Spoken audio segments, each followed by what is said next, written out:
Epstein ஃபைல்ல வந்துட்டு பிரதமர் மோடியை தொடர்பு அது வந்துட்டு இருக்கு. அது விசாரணை நேர்மையா இருந்தா ஒரு மாண்புமிகு பிரதமர் அவர்கள் தன் மீது ஒரு குற்றச்சாட்டு வந்து இருக்கிறது என்றால் மேன்மை பொருந்திய பதவியில் இருப்பவர் உடனே ஒரு விசாரணை குழு அமைத்து அந்த விசாரணை குழுவில தான் நிரபராதி என்பதை அவர் நிரூபிக்க வேண்டும்.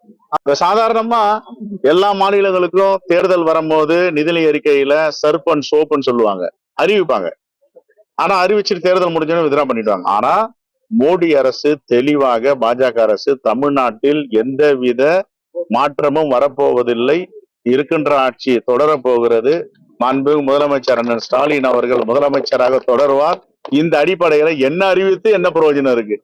தமிழ்நாட்டிற்கு ஒன்றிய பட்ஜெட்ல நிதிநிலை அறிக்கையில எந்த அறிவிப்பு வந்தாலும் தமிழ்நாட்டு மக்கள் தங்களை ஏற்றுக்கொள்ள மாட்டார்கள் என்பதற்காக முழுவதுமாக தமிழ்நாட்டை நிராகரித்திருக்கிறார்கள் தான் யதார்த்தம். சில பேர் முயற்சி பண்ணுவாங்க, சரி ஏதாவது அறிவிப்போம், சலுகைகள் கொடுப்போம், அறிவிப்புகள் சொல்லுவோம், அது ஏற்ற அளவுலையாவது இருக்கட்டும். ஆனா மோடி அவர்கள் ரொம்ப தெளிவா கணிச்சிருக்காரு, தமிழ்நாட்டுக்கு என்ன அறிவிச்சாலும் நம்ம பக்கம் திரும்ப மாட்டாங்க, அங்க இந்தியா கூட்டணி வலிமையா இருக்கு, அதெல்லாம் அறிவிக்காமே விட்டுருக்குன்னு அறிவிக்காம விட்டார். இது தமிழ்நாட்டு மக்களுக்கு நாங்க எடுத்துட்டு போவோம், தமிழ்நாட்டு மக்கள்கிட்ட சொல்லுவோம். ஒன்றிய அரசு, மோடி அரசு தமிழ்நாட்டை எப்படி 12 ஆண்டுகளாக வஞ்சித்து கொண்டிருக்கிறது, தமிழ்நாட்டை புறந்தள்ளி இருக்கிறது, தமிழ்நாடு இந்தியாவின் ஒரு பகுதி என்பதை மறக்கிறார்கள்.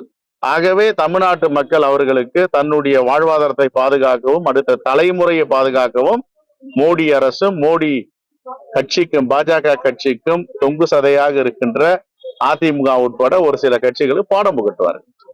முதல்வர் தூங்கிட்டு இருக்கும்போது கைது கேட்டா விசில் சின்னத்தான் ஓட்டு கொடுக்கணும்னு சொல்லியிருக்காங்க. கற்பனை கெட்டாத அளவுக்கு பேசினா நாம என்ன சொல்ல முடியும்? செய்திகளை உடனுக்குடன் தெரிந்து கொள்ள கீழ்கண்ட கேபிள் மற்றும் டிடிஹெச் நெட்வொர்க்குகளில் எம்நாடு செய்தி தொலைக்காட்சியை காணுங்கள்.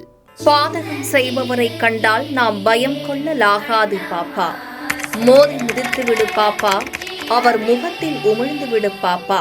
அண்மை செய்திகளை உடனுக்குடன் தெரிந்து கொள்ள இணைந்திருங்கள் எம்நாடு தொலைக்காட்சியுடன்.